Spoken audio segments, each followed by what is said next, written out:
Supporting someone that you care about who is going through mental health challenges can be very, very rewarding, but it can also put a toll on you if you do not take care of yourself. And I have learned that neglecting yourself can also be very, very draining and can leave you not have the energy to take care of that person that you love. And in this video, I'm going to be talking about some of the things that I have learned while also taking care of either my patients as a nurse, all being able to take care of somebody that you love. And number one is that self-care isn't selfish. So when you take care of yourself and taking the time when you're taking care of others, it doesn't mean that you're being selfish. That means that you're being strong enough to realize that you need that time. Be it carving 10 minutes or be it carving time in your schedule to make sure that you yourself, you're replenished. Because remember, you cannot give from an empty cup. Even as they say when you're flying, always make sure that you put on your mask first. So always make sure that you're taking care of yourself, that you're sleeping well, you're making sure that you're carving time, be it for a walk, be it for a jog, be it, to talk to a friend, or even doing the things that you care about, and it doesn't mean that just because you're taking care of yourself that you're neglecting your loved one. And number two is that boundaries are a form of care for you and even for the loved one that you're taking care of, because it doesn't mean that because you're supporting somebody that you always have to be there for them 24/7. So it's always good to set boundaries, because boundaries are key.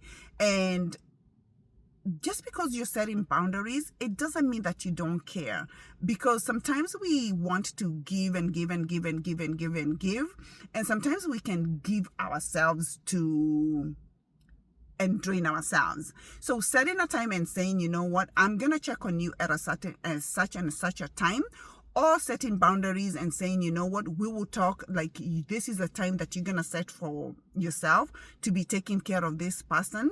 Because there can be a tendency where you feel like, I have to be there for this person 24 hours, 7 days a week, and it's not practical.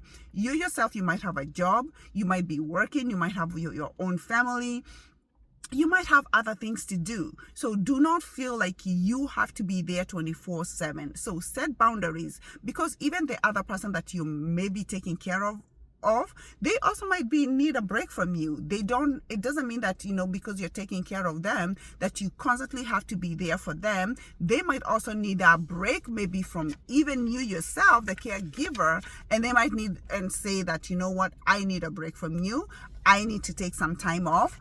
I need to set boundaries. So just make sure that you're setting boundaries, that you're not all over this person, and you're also setting boundaries for yourself, because boundaries are very, very key.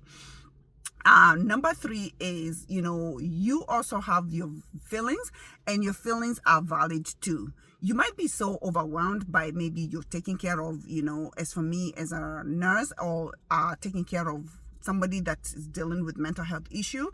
You have feelings too. You might be overwhelmed from your job, from your daily lives, events, and don't push your feelings aside because you have these other things or these other people that you're taking care of.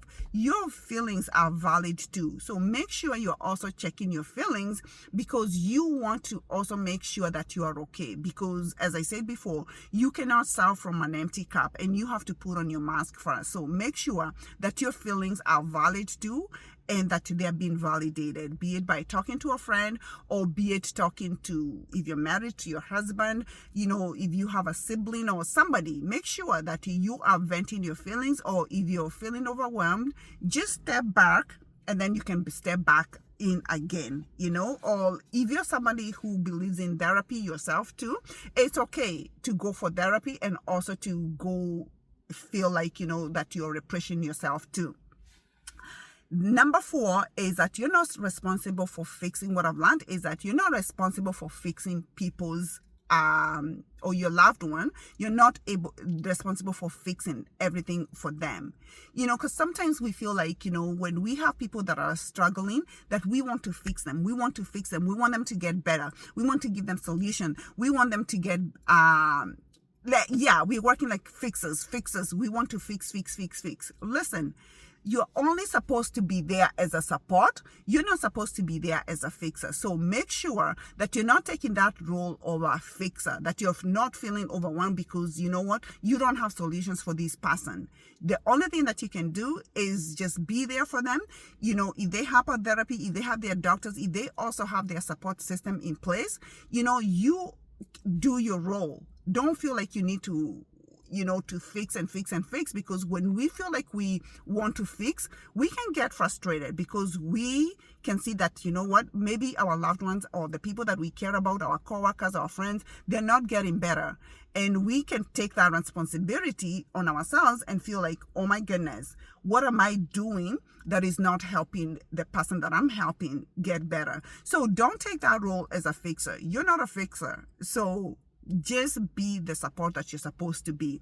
And number 5 is it's okay to ask for help. Like, as I said, even for yourself, it's okay to ask for help. If you are overwhelmed, or if your loved one has other siblings, or your loved one has friends or other people, you know, it's okay to ask for help, you know, for them and even for yourself. You know, for you, if you're taking care of somebody, don't feel like, you know, that you're a superstar. Don't be this hero that you feel like, you know what, I'm the superhero. I can do this. I'm going to do it all. Just make sure that for you too, you're asking for help. Talk to somebody. Go out with a friend. If you have a trusted friend that you know, you can talk to them and just talk about how you're feeling, you know, journal. You know, make sure you're journaling too, your feelings, you know, so make sure you're asking for help too. Don't be a superhero, you know. And guess what? Our loved one, they will still be there. They will still love us. They will still, and they want the best of us. So make sure that you yourself, you're taking care of yourself and you're asking for help, you know, because supporting someone, it does require balance. You know, it requires us to balance all things, because if we don't balance everything, then we're going to feel like, you know, that we're just giving and giving and giving and giving. And so those are my tips, you know, that I've learned, you know, during my seasons of taking care of people. And let me know, what are some of the lessons that you have learned, or how do you take care of yourself when you are also taking care of somebody else that is dealing with mental health challenge? Let me know in the comments how you have dealt with, so that we can learn from each other, because guess what? This journey, it's all about helping one another. And don't forget to like the video, to share it, and make sure if you haven't subscribed, make sure please that you subscribe to the channel, and I'll see you in the next video.